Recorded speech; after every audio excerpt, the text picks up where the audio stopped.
Good evening students. இன்றைக்கி வந்து பார்த்திங்கன்னா நம்ம 12th physics important 5 mark serious பார்த்துட்ருக்கோம் இல்லையா. அதில் வந்து வான் டி கிராஃப் ஜென்ரேட்டர் அப்படின்னு ஃபஸ்ட் லெசனில் இருக்க ஒரு இம்பார்ட்டன்ட் 5 மார்க் கொஸ்டின் தான் இன்றைக்கி பார்க்க போகிறோம். 1929 ராபர்ட் வான் டி கிராஃப்ட் அப்படிங்கிறவர் ஒரு மெஷினை டிசைன் பண்ணியிருக்காரு. அந்த மெஷினை வச்சு large amount of potential difference, அதாவது வோல்டேஜை வந்து ப்ரொடியூஸ் பண்ணுறாரு. இந்த மெஷினால் எவ்வளோ மேக்ஸிமம் வோல்டேஜ் ப்ரொடியூஸ் பண்ண முடியும் அப்படின்னா 10⁻7 வோல்ட். ஓகேவா, செவரல் மில்லியன் வோல்ட், அதாவது 10⁻7 வோல்ட் அளவுக்கு உங்களால் அந்த மெஷினை வச்சு நம்மளால் என்ன பண்ண முடியும், பொட்டன்ஷியல் டிஃப்ரென்ஸை ப்ரொடியூஸ் பண்ண முடியும். இதோட பிரின்சிபல் என்னென்னு பார்த்தீங்கன்னா electrostatic induction and action at points. ஓகேவா, ஃபஸ்ட்டு எலக்ட்ரோஸ்டாட்டிக் இண்டக்ஷன்னா என்ன, ஆக்ஷன் அட் பாயிண்ட் அப்படின்னா என்னன்னு தெரிஞ்சாதான் உங்களால் இந்த வான் டி கிராஃப் ஜென்ரேட்டரை எக்ஸ்பிளைன் பண்ண முடியும். இது ஒரு இம்பார்ட்டன்ட் கொஷின், ரொம்ப ஈஸியான கொஷின். ஜஸ்ட் இங்கே டயக்ராம் கொடுத்துருக்காங்கல்ல, இந்த டயக்ராம் மட்டும் நீங்கள் ட்ராப் பண்ணிட்டீங்கன்னா டயக்ராமை வச்சு நீங்கள் வந்து கன்ஸ்ட்ரக்ஷன் ஒர்க்கிங் எல்லாமே நீங்கள் எழுதிடலாம். ஓகேவா, கான்செப்ட் மட்டும் புரிஞ்சால் போதும். ஃபுல்லாக தியரி கொஷின்ஸ் தான். இது வரைக்கும் நம்ம பார்த்த எல்லாமே வந்து டெரிவேஷனாக இருந்துச்சு. எனக்கு இந்த டெரிவேஷன்லாம் வராதுங்கிறவங்க இந்த கொஷினை நல்லாவே பார்த்துக்கோங்க. ஓகேவா, ரொம்ப ஈஸியான கொஷின், யார் வேணாலும் எழுதலாம். சென்டென்ஸ் மட்டும் மேக் பண்ண தெரிஞ்சால் போதும், நீங்கள் ஓனாகவே எழுதிடலாம். ஓகேவா, ஸோ இப்போ இதுக்கு ரொம்ப இம்பார்ட்டன்ட் என்ன அப்படின்னா எலக்ட்ரோஸ்டாட்டிக் இண்டக்ஷன்னா என்ன, ஆக்ஷன் அட் பாயிண்ட்ஸ்னா என்ன அப்படிங்கிறது நம்ம தெரிஞ்சுக்கணும். ஓகேவா, ஸோ ஃபஸ்ட் இப்போ அதை பார்த்துருவோம். இப்போ ஆக்ஷன் ஆஃப் பாயிண்ட் இல்லைனா கொரோனா டிஸ்சார்ஜ். ஓகேவா, அப்படின்னா என்னென்னு பார்த்தோம்னா, இப்போ நான் வந்து ஒரு கண்டக்டர் எடுத்திருக்கேன். ஓகேவா, எந்த ஒரு கண்டக்டராக இருந்தாலும் அதில் இருக்க அந்த சார்ஜ் வந்து எங்கே அதிகமாக இருக்கும் அப்படின்னா அந்த கண்டக்டரோட ஷார்ப் எட்ஜ் எங்கே இருக்கோ அந்த ஷார்ப் எட்ஜில் தான் சார்ஜ் எல்லாம் போய் அக்குமுலேட் ஆகிருக்கும். ஓகேவா, இப்போ இங்கெல்லாம் பார்த்தீங்கன்னா அங்கங்கே ஒரு சார்ஜ் தான் இருக்குது. ஆனால் இந்த இடத்துல மட்டும் பார்த்தீங்கன்னா ரொம்ப பக்கத்தில் நிறைய சார்ஜ் இருக்குது. அப்போ சார்ஜ் டென்சிட்டி எங்கே அதிகமாக இருக்கும், அந்த ஷார்ப்பர் எட்ஜில் தான் சார்ஜ் டென்சிட்டி அதிகமாக இருக்கும். ஓகேவா, அப்போ இந்த இடத்துல சார்ஜ் அதிகமாக இருக்கிறதுனால இதை சுற்றி ஏர் பார்ட்டிகல்ஸ் இருக்குல்ல, அது எல்லாத்தையும் இது என்ன பண்ணுன்னா அயனைஸ் பண்ணும். ஷார்ப் எட்ஜில் நிறைய சார்ஜ் வந்து அக்குமுலேட் ஆகிருந்துச்சு அப்படின்னா அங்கே இருக்க ஏர் அதை என்ன பண்ணும், அயனைஸ் பண்ணும். அப்படி அயனைஸ் பண்ணும்போது இதில் பாசிட்டிவ் சார்ஜும் வரும், நெகட்டிவ் சார்ஜும் வருமா.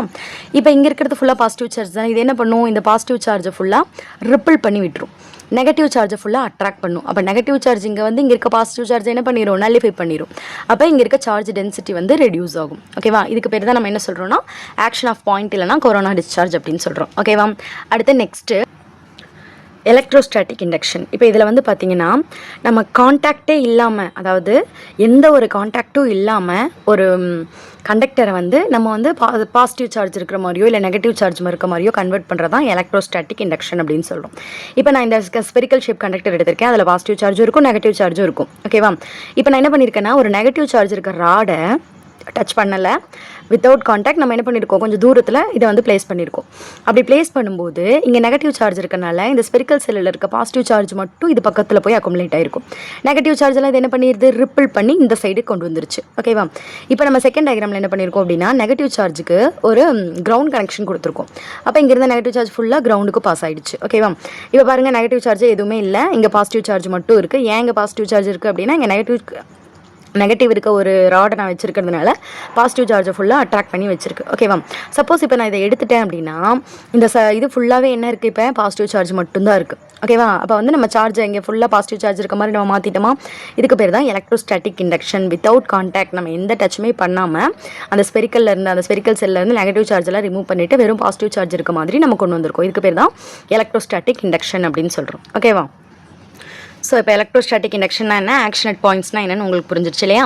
ஸோ இன்னொருக்கா சொல்கிறோம், நல்லா லிசன் பண்ணிக்கோங்க. 1929 ராபர்ட் வான் டி கிராஃப்ட் அப்படிங்கிறவர் ஒரு மெஷினை டிசைன் பண்ணுறாரு. எதுக்காக, ஹை பொட்டன்ஷியல் டிஃப்ரென்ஸை க்ரியேட் பண்ணுறதுக்காக. அவர் கொண்டு வந்த மெஷினில் 10⁻7 வோல்ட் வரைக்கும் நம்மளால் என்ன பண்ண முடியும், பொட்டன்ஷியல் டிஃப்ரென்ஸை க்ரியேட் பண்ண முடியும். ஓகேவா, அடுத்த பிரின்சிபல்னு தனியாக ஹெட்டிங் போட்டு எழுதிக்கோங்க. என்ன principle, electrostatic induction and action at points. ஓகேவா, இந்த 2 டாபிக் தான் இதுக்கு முன்னாடி நம்ம பார்த்தோம் இல்லையா. இப்போ கன்ஸ்ட்ரக்ஷன் பார்ப்போம். ஜஸ்ட் டயக்ராமை பார்த்தாவே எல்லாமே சொல்லிடலாம் பாருங்கள். எல்லா hollow spherical conductor is fixed on the insulating stand. இதுதான் வந்து hollow spherical conductor. ஓகேவா, இந்த கண்டக்டர் நம்ம என்ன பண்ணியிருக்கோம் அப்படின்னா இன்சுலேட்டிங் ஸ்டாண்டு மேலே, இன்சுலேட்டர்னா என்னமா, கரண்ட்டை பாஸ் பண்ணாத ஒரு உட்டன் ஸ்டாண்டுன்னு வச்சுக்கோங்களேன், அந்த மாதிரி ஒரு ஸ்டாண்டு மேலே நம்ம என்ன பண்ணியிருக்கோம், ஃபிக்ஸ் பண்ணி வச்சுருக்கோம். ஓகேவா, ஒரு ஹாலோ ஸ்பெரிக்கல் கண்டக்டர் எடுத்து இன்சுலேட்டிங் ஸ்டாண்ட் மேலே ஃபிக்ஸ் பண்ணி வச்சுருக்கோம். A pulley B is mounted at the centre of the hollow sphere. இப்போ என்ன பண்ணியிருக்காங்க, பிங்கிற புள்ளைவை இந்த ஹாலோ ஸ்பெரிக்கல் ஸ்பியரோட சென்டர் பாயிண்ட்டில் ஃபிக்ஸ் பண்ணியிருக்காங்க. And another pulley C is fixed at the bottom. இது வந்து பார்த்திங்கன்னா இந்த மெஷினோட பாட்டமில் வந்து இன்னொரு புள்ளையை வந்து கனெக்ட் பண்ணியிருக்காங்க. ஓகேவா, இந்த புள்ளைன்னா என்னென்னா இந்த கிணத்துலலாம் தண்ணி இறைப்பாங்க பார்த்தீங்களா, அப்போ பார்க்கும்போது வந்து இந்த மேலே ஒரு ரவுண்டாக ஒன்று இருக்கும், அது மேலே அந்த கயிறு வந்து போயிட்டுருக்கும் இல்லையா, அந்த மாதிரி இருக்கும். சரியா, அதுதான் வந்து இந்த பிசி அப்படிங்கிற 2 புள்ளி. அது மேலே என்ன பண்ணியிருக்காங்கன்னா ஒரு பெல்ட்டு போட்டிருக்காங்க. ஓகேவா, அந்த பெல்ட்டு வந்து சில்க்கு அப்படி இல்லைனா ரப்பரால் ஆன ஒரு பெல்ட்டை வந்து இது மேலே ரன் ஆகிற மாதிரி போட்டிருப்பாங்க. இந்த புள்ளை தானே, அதில் எப்படி கயிறு வந்து அந்த கிணத்துல தண்ணி எடுக்கும்போது கயிறு வருமோ அந்த மாதிரி இதில் வந்து அந்த இப்போ பெல்ட் வந்து பார்த்திங்கன்னா புள்ளை மேலே ரன் ஆகிட்டுருக்கா. இப்போ இதை இப்படி ரன் ஆகணும் அப்படிங்கிறதுக்காக சிங்கிற புள்ளையில் என்ன பண்ணியிருப்பாங்கன்னா ஒரு எலக்ட்ரிக் மோட்டார் கொடுத்துருப்பாங்க. ஓகேவா, அந்த எலக்ட்ரிக் மோட்டாரை வச்சு தான் இந்த சி வந்து ரொட்டேட் ஆகும். அதனால் இந்த பெல்ட் வந்து என்ன பண்ணும், மேலேயும் கீழேயும் ரொட்டேட் ஆகிட்டே இருக்கும். ஓகேவா, அதுக்கப்புறம் டிஇ அப்படின்னு சொல்லிட்டு ஒரு இந்த ஷீப் மாதிரி இருக்குது பாருங்கள், கோம் ஷேப்டு கண்டக்டர். ஓகேவா, கோம் ஷேப்பில் இருக்க மாதிரி 2 கண்டக்டர் எடுத்து நம்ம இந்த 2 புள்ளை பக்கத்துலேயும் ஃபிக்ஸ் பண்ணியிருக்கோம். ஓகேவா, இப்போ இதில் இந்த கோம் டி இருக்குது பார்த்தீங்களா, அதுக்கு மட்டும் நம்ம என்ன பண்ணுறோம், 10⁴ வோல்ட் பவர் சப்ளை வந்து இதுக்கு நம்ம கொடுக்குறோம். 10⁴ வோல்ட் பவர் சப்ளை வந்து இதுக்கு நம்ம கொடுக்குறோம். ஓகேவா, upper comb E connected to the inner side of the hollow sphere. இந்த ஹாலோஸ்பியரோட இன்னர் சைடில் இன்னொரு கோம்ப் இ வந்து கனெக்ட் பண்ணியிருக்கோம். ஓகேவா, நெக்ஸ்ட்டு இப்போ வந்து நம்ம இங்கே என்ன பண்ணியிருக்கோம், ஹை வோல்டேஜ் 10⁴ வோல்ட்னாலும் ஹை வோல்டேஜ் தான், அந்த வோல்டேஜ் வந்து நம்ம இங்கே கொடுக்குறோமா. அப்படி கொடுக்கும்போது நம்ம அங்கே பார்த்தோம் இல்லையா, இங்கே தான் கொரோனா டிஸ்சார்ஜ். அதாவது ஒரு கண்டக்டர் வந்து ஷார்ப் எட்ஜ் இருந்துச்சுன்னா அங்கே தான் என்ன ஆகும், பாசிட்டிவ் சார்ஜ் ஃபுல்லாக போய் ஸ்டோர் ஆகும்னு பார்த்தோமா. ஸோ இந்த சீப்பில், அதாவது இந்த கோம் ஷேப்டு கண்டக்டரில் இந்த ஷார்ப் எட்ஜ் இருக்குது பார்த்தியா, இந்த கோம்போட எண்டு, இந்த எண்டில் ஃபுல்லாக பாசிட்டிவ் சார்ஜ் வந்து இருக்கும். ஓகேவா, என்ன பண்ணுவோம் இந்த பாசிட்டிவ் சார்ஜ்னு பார்த்தோம், இந்த பெல்ட்டுக்கு இந்த சைடெல்லாம் கேப் தானே இருக்குது, அங்கே ஏர் வரும் இல்லையா, அந்த ஏர் எல்லாம் அது என்ன பண்ணும், அயனைஸ் பண்ணும். அயனைஸ் பண்ணும்போது பாசிட்டிவ் சார்ஜ் வரும், நெகட்டிவ் சார்ஜ் வரும். நெகட்டிவ் எல்லாம் இது என்ன பண்ணிக்கும், உள்ளே வந்து அட்ராக்ட் பண்ணிக்கும். ஏன்னா இது பாசிட்டிவ் சார்ஜ் தான், நம்ம இங்கே கொடுக்கறதே பாசிட்டிவ் சப்ளை தான். அப்போ இந்த எண்டு ஃபுல்லாக பாசிட்டிவ் சார்ஜ் அக்குமுலேட் ஆகிருக்கும். பாசிட்டிவ் சார்ஜ் வந்து இங்கே இருக்க ஏரை வந்து அயனைஸ் பண்ணுது. அயனைஸ் பண்ணிவிட்டு நெகட்டிவ் சார்ஜ் ஃபுல்லாக இது வந்து என்ன பண்ணிடுது, அட்ராக்ட் பண்ணிடுது. பாசிட்டிவ் சார்ஜ் ஃபுல்லாக ரிப்பிள் பண்ணும். ஸோ இங்கேருந்து பாசிட்டிவ் சார்ஜ் ரிப்பிள் பண்ணுச்சுன்னா இது என்ன பண்ணும், இந்த பெல்ட்டில் போய் நல்லா ஸ்டிக் ஆகிக்கும். ஸ்டிக் ஆகிட்டு இதுதான் கண்டினியூஸாக ட்ரைவன் ஆகிட்டே இருக்குல்ல இந்த ரப்பர். ஸோ ரப்பராலான பெல்ட்டு. ஸோ இதை இந்த பாசிட்டிவ் சார்ஜ் ஃபுல்லாக அப்படியே மேலே போகும். ஓகேவா, இதுதான் இங்கே கொடுத்துருப்பாங்க பாருங்கள். Due to high electric field near comb D, air between the belt and comb D gets ionised by action of point. அந்த ஆக்ஷன் ஆஃப் பாயிண்ட்டுங்கிற அந்த பிரின்சிபல் படி இங்கே இருக்கிற அந்த ஏர் வந்து என்ன ஆகுது, அயனைஸ் ஆகுது. Positive charges are pushed toward the belt. அந்த பெல்ட்டுக்கு அந்த பாசிட்டிவ் சார்ஜ் ஃபுல்லாக அந்த இது என்ன பண்ணிடுது, ரிப்பிள் பண்ணி விட்டுருது.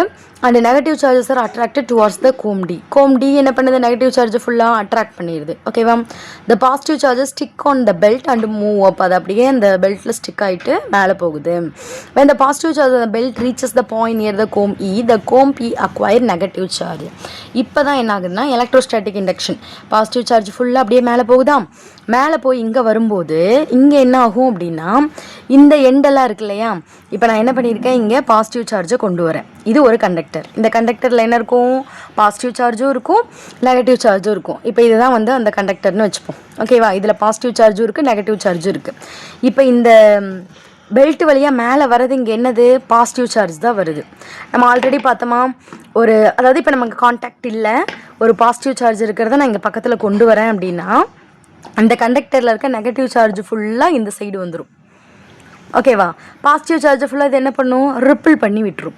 ஓகேவா, ஸோ இந்த ரிப்பிள் பண்ண பாசிட்டிவ் சார்ஜ் தான் இங்கே ஃபுல்லாக அக்குமுலேட்டே வரும். அப்போ இங்கே இருந்தால் நெகட்டிவ் சார்ஜ் என்ன பண்ணுது, மேலேருந்து வர அந்த பாசிட்டிவ் சார்ஜை இப்போ இங்கேருந்து பாசிட்டிவ் சார்ஜ் வரும், இங்கே நெகட்டிவ் சார்ஜ் ஃபுல்லாக இங்கே இருக்குது. இந்த நெகட்டிவ் சார்ஜ் இந்த பாசிட்டிவ் சார்ஜை என்ன பண்ணிடுது, நல்லிஃபை பண்ணிடுது.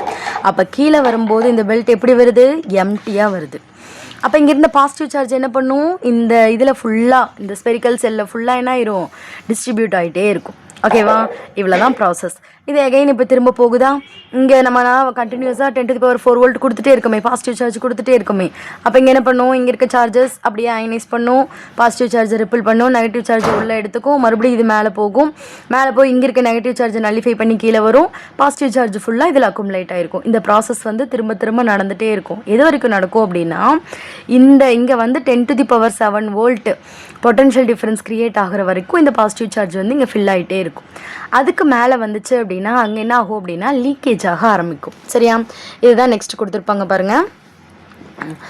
The cone P acquires negative charge and the sphere acquires positive charge. The positive charges stick on the belt and move up. அந்த stick ஆயிட்டு மேலே போகுதா.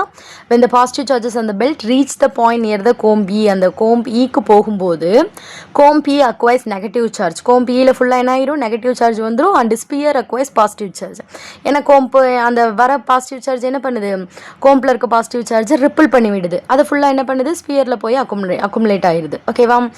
So as a result, the positive charges are pushed away from the cone P and they reach the outer surface of the sphere. Since the sphere is a conductor, the positive charges are distributed uniform on the outer surface of the hollow sphere. அது ஒரு conductor தானே, அதனால charge ஃபுல்லாக என்ன பண்ணுது, எல்லா பக்கமும் distribute ஆயிடுது. At the same time the negative charges nullify the positive charge.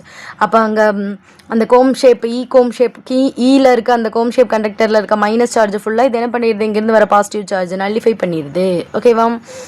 அடுத்து when the belt descends, belt வந்து கீழே வரும்போது it is almost no net charge, சார்ஜே இல்லாமல் தான் வரும்.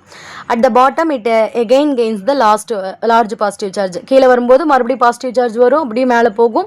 இந்த ப்ராசஸ் வந்து திரும்ப நடந்துக்கிட்டே இருக்கும் 10⁻7 வோல்ட் வர வரைக்கும். ஓகேவா.